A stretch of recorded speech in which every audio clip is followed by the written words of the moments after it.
নমস্কার বন্ধুরা, সবাই কেমন আছো? গল্পগৃহের একটা নতুন ব্লগে তোমাদের স্বাগত। বন্ধুরা, আজকে গল্পগৃহে আমি একটা নতুন গল্প শুরু করছি। একটা বনে একটা গাছ ছিল।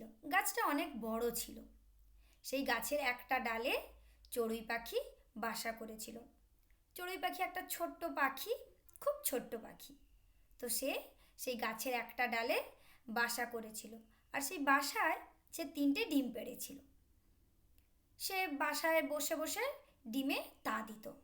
একদিন একটা হাতি ওই গাছের পাশ দিয়ে যাচ্ছিল। হঠাৎ করে হাতিটার খুব পিঠ চুলকোতে লাগলো। তো সে কি করবে খুঁজে পেল না।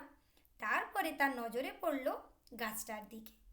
সে তখন গাছের গুঁড়িতে এসে তার গা ঘষতে লাগলো। যেহেতু তার পিঠ চুলকোচ্ছিল, সে তো আর পিঠ চুলকোতে পারে না একা একা। সে তখন ওই গাছের ডালে জোরে জোরে গা ঘষতে লাগলো। তাতে তার খুব আরাম হলো। কিন্তু হাতি তো অনেক বড় প্রাণী। সে যখন গাছের ওই গুঁড়িতে গা ঘষছিল, তখন গাছটা খুব জোরে জোরে নড়ছিল। তো চড়ুই পাখি ভয় পেয়ে গেল। সে ভাবলো, যদি এত জোরে গাছ নড়ে তো তার তো বাসা পড়ে যাবে। আর বাসা পড়ে গেলে তার মধ্যে যে ডিম আছে সেগুলো ফেটে যাবে। সে তখন খুব ভয় পেয়ে গেল। ভয় পেয়ে সে গাছ থেকে উড়ে এলো। উড়ে এসে দেখলো যে একটা হাতি তার পিঠ ঘষছে। সে তখন হাতিকে বলল, হাতি দাদা, ও হাতি দাদা, তুমি এভাবে না গা ঘষো না। আমার ডালের মধ্যে না বাসায় ছোট্ট ছোট্ট 3টে ডিম আছে। তুমি যদি এইভাবে গা ঘষো তাহলে ডিমগুলো তো পড়ে যাবে, আর ডিমগুলো ভেঙেও যাবে। তো তাতে কি আর আমার বাচ্চাগুলো হবে বলো? হাতি তো কোনো কথা শুনতে রাজি নয়। সে বলল, হ্যাঁ, একটা ছোট্ট পুচকে চড়ুই, এই তুই যা তো, আমার ভীষণ গা চুলকোচ্ছে, আমি গা চুলকোবো এখন। তখন চড়ুই পাখিটা আবার বলল, ও হাতি দাদা, ও হাতি দাদা, আমার কথা শোনো না, তুমি গা ঘষো না এইভাবে। হাতি তো কোনো কথাই শুনছে না চড়ুই পাখির। সে তখন চড়ুই পাখিকে বলছে, এই তুই যা তো, আমার ভীষণ পিঠ চুলকোচ্ছে, এই তুই চলে যা এখান থেকে। তখন চড়ুই পাখি ভীষণ রেগে গেল। সে তখন কি করলো, ফুরুত করে হাতির কানের মধ্যে ঢুকে গেল। বলল, তুমি আমার কথা শুনবে না তো, তাহলে দেখো আমি কি মজা দেখাতে পারি তোমার। তখন হাতি বলল, হ্যাঁ, এইটুকু একটা পুচকে চড়ুই, ও নাকি আমাকে মজা দেখাবে। হ্যাঁ, তুই যা তো, আমাকে বিরক্ত করিস না, তুই যা এখান থেকে। তখন চড়ুই বলল, আচ্ছা ঠিক আছে, তাহলে তুমি দেখো আমি কি করতে পারি তোমার। অনেকক্ষণ থেকে বলছি যে আমার বাসা ভেঙে যাবে, আমার ডিম পড়ে যাবে, তুমি আমার কথা শুনছো না তো। তাহলে দেখো এইবার তোমাকে মজা দেখাবো। এই বলে চড়ুই পাখি হাতির কানের মধ্যে ঢুকে গেল। হাতির তো অনেক বড় বড় কান হয়, আর চড়ুই পাখি ছোট। সে ভালোভাবেই তার কানের মধ্যে ঢুকে গেল।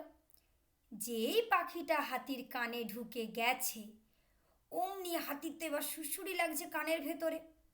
সে তখন একবার মাথা এদিকে নাড়ায়, একবার ওদিকে নাড়ায়, কোনোভাবেই পাখি বেরোচ্ছে না। তখন হাতি বলছে, এই চড়ুই, তুই বেরিয়ে আয় বলছি, তুই কিন্তু বেরিয়ে আয়, তুই না বেরোলে আমার এই মোটা মোটা পা দিয়ে আমি তোকে কিন্তু থেতলে দেবো। তখন চড়ুই তার কানের ভেতর থেকে বলছে, আচ্ছা, আমি বেরোলে তো তুমি তবে তো আমাকে মারবে। দেখো, তুমি অনেকক্ষণ থেকে আমার কোনো কথাই শুনছো না, এইবার দেখো আমি তোমার কি করি। এই বলে চড়ুই পাখি তো হাতির একবার এই কানে ঢুকে যায়, একবার ওই কানে ঢুকে যায়। হাতি তো কিছুতেই পারছে না চড়ুই পাখিকে বাগে আনতে। হাতি শুধু মাথা নাড়াতেই আছে। হাতিরও অস্বস্তি হচ্ছে।